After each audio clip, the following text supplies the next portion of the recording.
Shout out to Logan Rogers for the idea for today's video, and if you guys have any ideas for future videos, make sure to let me know in the comments or on my most recent community post. Thank you. We talk about weapons on this channel a lot, and I mean a lot, but today I figured we'd change things up and talk about armor for once. In today's video, we're going to be going over my ultimate guide to high stat armor inside of Destiny 2 Season of the Splicer. This is going to include specifically how to farm out these armors, as well as what kind of stats you might want to focus on so you know which armors to keep during your farming sessions. Basically, I'm going to teach you guys how to go from using armor like this to using armor like this. This entire guide is about getting high stat armor and looking out for certain stat rolls. Now, today we're going to be talking about 4 total methods when it comes to farming and getting your hands on high stat armor. 2 of these methods are actually going to be solo player friendly, which were added with the new season, and the other 2 methods will require a maximum of 2 other teammates. And actually, for my solo folk out there that are wondering how good of armor they can get without things like raiding and whatnot, via the solo methods I'm going to talk about in today's video, I got my hands on this 67 stat roll gauntlet just by playing alone. Masterwork that bad boy and put a stat boost on it and just bask in the glory of how good it is. Nice. However, even though playing solo can net you amazing armor pieces, doing the 2 other methods that require a fireteam are by far more efficient, as you'll soon see in today's video. Firstly, I'm going to go ahead and discuss both solo player methods for farming high stat armor pieces. The first method on the list is for some reason fairly slept on, but it's honestly the most straightforward, and that's farming out the tier 3 focused engrams. Now, you can get your hands on these in 2 different ways. The first of which is by unlocking the ability to convert Umbrals into tier 3s at the Prismatic Recaster. Now, you can do this 3 times total per week per account, meaning that you'll want to make sure that you're focusing these on the specific character that you want good armor on, as this armor is definitely nothing to scoff at. The gauntlet that I showed you earlier with a really good stat roll came specifically from this method when I was focusing for a recovery armor piece. Fortunately, since focusing the specific engram you want is capped per week at the Recaster, there's actually a second way that you can use to obtain these engrams, and that's from the regular override activity. By leveling up your gauntlet and unlocking the override efficiency upgrade, you can have upwards of 3 focused engrams drop for you per character each week, meaning a total of 9 drops. They drop specifically from the key chest at the end of each override, however unfortunately they're not guaranteed to be an armor drop and can instead be an engram that focuses weapons as well. Regardless though, any armor piece that you decrypt from these engrams, whether you focus them or found them in override, they will indeed drop with the same stats that would be found on things like raid and trials armor. My suggestion is to focus these at the Recaster 3 times a week on your main character, get your override upgrade to allow them to drop inside of override itself, and run that on all 3 characters to maximize your drops for the armor. Now, this is only one solo method, so let's go ahead and move on to the next one that you can do alongside this every week, and this is going to maximize your armor drops, and this method is actually farming the corrupted expunge missions. Now, these missions are accessed by doing the Path of the Splicer quest, and upon unlocking the corrupted expunge missions, each week there will be a rotation of the corrupted expunge mission on either Europa, the Tangled Shore, or the Moon. Figure out which one has rotated to becoming the corrupted one for the week, and that's where you'll find your next source of really good armor. These missions can take upwards of 10 minutes to complete at the slowest, and normally are on average about 5 to 7 minutes, depending on which one you're running. Now, these missions require a specific key code to open the end chest with, and that's the corrupted key code, which, unlike the other ones which you can craft at the gauntlet, these are actually gotten by killing enemies in the Crucible, or just by killing regular adds in PvE.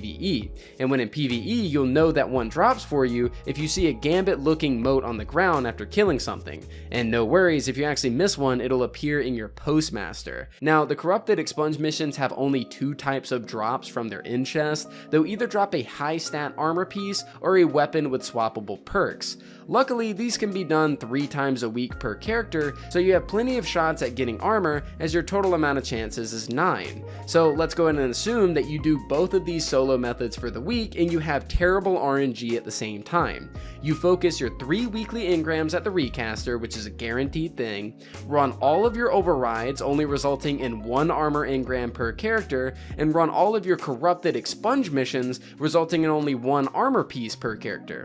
That's still a total of 9 high stat armor pieces that you were able to obtain by doing 100% solo friendly content, and that's still assuming your luck was really bad. The caps on these activities reset weekly, so you'll be able to keep doing this even after the season is over and leading up to the Witch Queen. And with me having only done this for 1 week while researching for this video, you can already see that I have a pretty damn good armor set for my Titan after only 1 night of hard grinding for these 2 methods on 1 class. So for those of you guys that have been sleeping on tier 3 engrams and corrupted expunge, sleep no longer. Even if you're not a solo player and looking for good armor, I highly recommend these methods in your free time and you'll absolutely not regret it. I mean, who could pass up literal raid tier armor that can be farmed by just running casual content? And that's a rhetorical question, the answer is nobody. So moving on from our solo methods, let's go ahead and talk about the 2 methods that are best done with a fire team. Now, even though trials, Iron Banner, raids, and the like will also drop high stat armor, I'm not going to mention those as they're simply activities with the chance to drop high stat armor and not a basic guarantee like the 2 methods I'm about to discuss, and that's what makes these methods so desirable for my solo homies out there. Seriously, LFG or something, you bums. Okay, I kid. Let's go ahead and talk about the first method, which involves farming Pit of Heresy every single week without missing a beat. Listen here, if you want guaranteed, not chance, but guaranteed 100% high stat armor every single time you do this, do not miss out on farming this dungeon. It's unlocked by the end of the Shadowkeep campaign, and Bungie buffed this activity so hard that it drops armor at the boss fight that 100% will have 2 different stats that have at least 16 plus points put into them. Like I said, this armor only drops at the boss fight, so what do? Well, if you're wanting to be as efficient as possible, run Pit of Heresy with a few homies for your first run, and once you get to the boss fight, wipe your fire team, then have only you swap characters while your fire team stays in the dungeon. This way you'll have the boss room checkpoint on 1 character, and therefore can skip to the boss room after each completion until you've done all 3. So for example, I'm playing my Warlock and we make it to the boss room. We wipe the team so that my Warlock then has the checkpoint, and I leave while my teammates stay in the dungeon and log into my Hunter and join back up. We complete the dungeon, get our armor as normal, and instead of rerunning the entire dungeon again on another character, I can get back on my Warlock, spawn at the boss, have my team join on me, and then swap to my Titan and do the same thing. That way we save on time and are able to get guaranteed top tier armor drops with minimal time investment. Because Pit of Heresy 100% will drop you high stat armor, do not miss out on farming this dungeon weekly. It should be one of those things that you do literally every week without failure, as it drops the best armor in the entire game, but because of this, of course, its downside is being a weekly capped activity, so do it as often as you possibly can to maximize efficiency. Now, what if I told you there was an activity that you could run with 2 other friends that drops raid tier armor that can be farmed every 3 to 5 minutes with literally 0 cap per week on the runs you can do? And it's also free to play, which is even better. Of course, I'm talking about the Prophecy checkpoint farming method.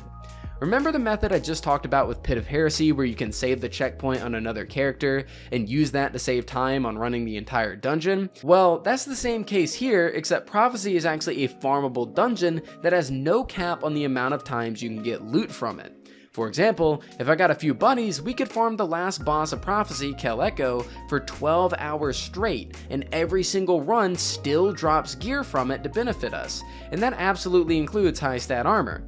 This is by far the most efficient way to farm high stat armor in the game, and can be done by literally anybody that isn't afraid to either group up with friends or LFG. An average farm of this dungeon is going to look like this. Run the dungeon until you get to the boss room and wipe the fire team to save the checkpoint. While your fire team stays in the dungeon, you swap characters to the class you're going to farm the boss on. Kill the boss, and once you get your loot, go back to the character with the checkpoint, load it up, have your fire team join back, and because Prophecy is farmable, swap back to the exact same class as before and repeat the cycle as many times as you want. One thing to note when farming Prophecy repeatedly though, is that the loot dropping from the chest itself is actually glitched and won't physically drop on the floor, but will appear in your postmaster. I don't know why this is, but it is. So if you're running Prophecy and notice that you're not getting loot on the ground, you actually are, and it's actually located at the post when you return to the helm or the tower. Now, to efficiently farm this boss and stay within the 3 to 5 minute time period that I spoke about earlier, what I like to have my fire team run to make sure that we can one phase the boss every time is a damage super, so think things like Chaos Reach, Nova Bomb, Nighthawk, Bubble, or Falling Star with Thunder Crash. You can use the mod Breach and Clear to debuff Kell Echo with grenade launchers, and you can use this alongside either Wither Horde or Anarchy. If you use an Anarchy, you can pair this with Salvager Salvo with Vorpal as a perk for extra damage, and if you're using Wither Horde, you can use a Lasting Impression rocket launcher. With all 3 of your fire team members rocking a similar setup to what I just talked about, you should all have no problem one phasing this boss every single time and maximizing your farm for high stat armor. Now, those are all the 4 methods that I wanted to discuss when it comes to farming this armor out. Now let's just do a brief explanation as to what kind of stats you're going to want to focus on and for what reasons. Let's first start out with the Warlock mains out there. Now, every class has a specific class stat. For example, Warlocks have Recovery as their class stat, as it not only helps with health regen, but also their class ability. This is the same for Titans with Resilience and Hunters with Mobility. As far as armor stats are concerned for every class, the most important one by far is Recovery without a doubt, even if you're not on Warlock, because this is going to help you with your health regen much faster, and no matter what class you're playing, you'll always want to have a max of 100 Recov because it's good for both PvE and PvP. Now, aside from Recovery, when taking a look at Warlock specifically, I'd say the only stats that aren't 100% worth your time are Mobility and Resilience. Mobility, of course, helping with movement speed and jump height, and Resilience helping with max health. Now, Resilience can be a little bit helpful in PvP, but as far as PvE is concerned, the increase that you get from Resilience is almost not even noticeable. Now, the best stats to focus on Warlock overall would be something like Recovery, Discipline, and Intellect. Recovery because of what we spoke about earlier, Discipline because a ton of Warlock builds are centered around grenades specifically, and that makes this stat pretty much an S tier stat overall, and Intellect will generally most come in handy in PvP if you're going for something like a Chaos Reach build with Geomags, or really any super for that matter. I personally don't really like speccing into high Intellect for PvE, as team play is a constant, and orbs are always going to be there on the battlefield to fill in the job of Intellect anyways. Now, the last stat that isn't as important but could see some use on Warlocks is Strength, as it gives better melee cooldown, but this is only for niche builds with things like Celestial Fire and the Stasis Freeze ability, so spec into that if it's something that interests you. Now, moving on over to the Titan, I've been a Titan main for about 2 seasons now, so this should be fun. Even though the character trait for Titans is tied to Resilience, it's not nearly as important as Recovery is with Warlocks, mainly due to the Barricade not playing as much of a pivotal role in gameplay, and Resilience being worthless inside of PvE. Mainly your Titan Barricade sees most of its use in PvP, and pairing high Resilience with Titans is always a nasty combo. But if I'm playing PvE, which I and many others main anyways, I'd honestly spec into Recovery and Discipline again, with Strength kind of being a side thing if you kind of have that niche ability build, and Intellect can yet again be very heavily utilized in PvP, but also have some PvE viability if you want to use Thunder Crash with Falling Star. So basically Titans and Warlocks really aren't that different, but if you're mainly a PvP guy, Resilience is very, very good. It's going to help you not get killed as easily in PvP. It's definitely a bigger deal there, and having your shield up in PvP is a lot bigger of a deal than it is in PvE. So it's pretty much the same unless you're a PvP guy. Now, lastly, of course, let's go ahead and move on to the Hunters. With Hunters, their character trait is tied to Mobility, and with the Hunters already not being as mobile of a class as Titans and Warlocks, its importance as a stat is already heightened without even taking into consideration it also reduces the class ability cooldown. Now, my Hunter, as you'll notice, isn't spec'd into what I'm going to recommend, and it's mainly due that I don't really play Hunter, so it's my least played class and I don't have that much armor for it, but traditionally, you'd want to spec primarily into Recovery recovery, and mobility. Mobility is going to be great, as explained earlier, because of movement, but also because of how great the class ability can be used for other ability cooldowns, PvP usage with Bacchus or Wormhusk, and even instantly reloading a weapon for a damage phase in PvE. Intellect can also be a strong stat, just like with the other classes for high-end PvP where supers really matter, and the other stats are just kind of meh overall, with Discipline being a bit of an exception if that's your thing. That right there was a pretty basic explanation of armor stats to look out for in regards to the 3 classes, but I can assure you that I only scratched the surface in this video, at least as far as this segment of the video is concerned, and I may even make an in-depth guide to armor stats specifically in the future. However, I feel as though the main objective of today's video is complete. I aim to create the ultimate guide for obtaining high stat armor in Destiny 2, and to also give a brief explanation as to what you might want to look for so that when you guys are actually farming and using these methods, well, you know what kind of stats you're gonna kind of want to have. I've stuck with talking about weapons for quite a while on this channel, and it kind of felt refreshing making this video for all you guys that might be struggling with crafting the perfect armor set. So I hope this video was helpful. If you watched up into this point, I definitely appreciate it. I say this a lot, but watch time means a ton. It means a lot here on YouTube, and the fact that you went the extra mile to watch my video all the way through, it means the absolute world to me. So a personal thank you from me to you, the viewer that are watching right now. You're super cute, and just keep it between you and me, a little bit of a secret. I love you more than I love everybody else. But guys, that is pretty much it for this video. Thank you all so much for watching. I really do appreciate it, and I'll see you all next time.